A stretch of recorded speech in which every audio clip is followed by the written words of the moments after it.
So Hypnotic. The short version, if you just are wondering whether or not it's worth watching, yeah, it is worth watching. It will, fair warning, for approximately half the movie. I mean, it feels like a pretty straightforward movie for about half the movie. And then it does get more interesting. It gets more interesting before you hit the halfway point, but it keeps getting more interesting. And the twists are a lot of fun. So that's more information than anyone needs. So it's worth checking it out, for sure. Now, anyone who just wants to know a little more, this is Ben Affleck doing Ben Affleck stuff, although he's got a little bit of a different voice going on. It's a little darker. I don't know. I don't know enough about the making of the movie to know how involved he was. But he's certainly still Ben Affleck. And the fun part, really,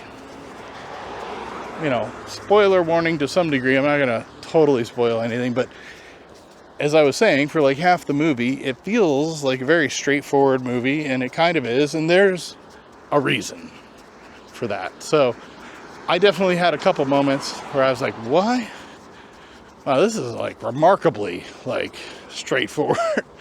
And there's not a lot of flash. I mean, there's some, but not a lot.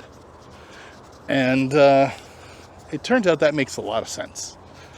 Especially this is Robert Rodriguez, and with his children, some of them at least, they've been making stuff together, well, since they were born pretty much, but more recently they've actually been making stuff together, like, professionally, I guess.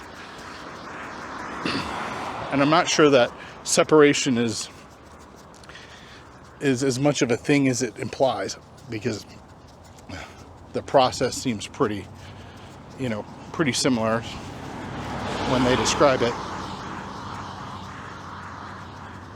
to how it was when they were kids too, from hearing Robert Rodriguez describe it in like commentaries and special features and stuff from back when they were really young. So that was cool. And if you see Double R Productions, that's what's going on there.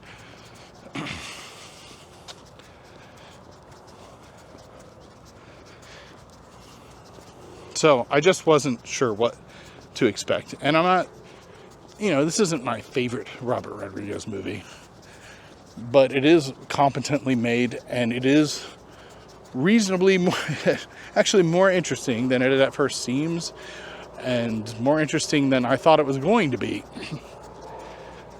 And I can't get into the details of it without really spoiling it, and that ruins part of the fun of this movie. So I'm probably I'm just going to keep it short. The disc I did buy a physical release. It's a Blu-ray, it has a slipcover, but there's no special features of any kind, and no real options. Sound is what it is. There's no options there, and then there's like English subtitles if you want them, and that's it. Yeah, from what I can tell. I don't know if they, physical media is less of a thing, unless you're like me and you still are into that. But clearly, like, studios and stuff that's made for streaming, which a lot of stuff is now, that is not getting prioritized for physical releases. So that's really it. The writing is better than it seems. The acting is all, for the most part, perfectly good.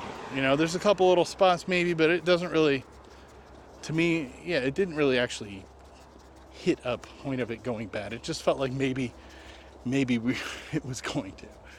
And there are some cool, familiar faces, we'll say, other than Ben Affleck, who show up. But I'll just leave that, especially if there's one in particular I'm thinking of, if you are a Robert Rodriguez fan and you've seen his other movies. There's one in particular, really, but there's one guy that you will recognize from other stuff, but also from some of Robert Rodriguez's other stuff. Okay, the light is not with me right now. I could walk backwards and it would look better.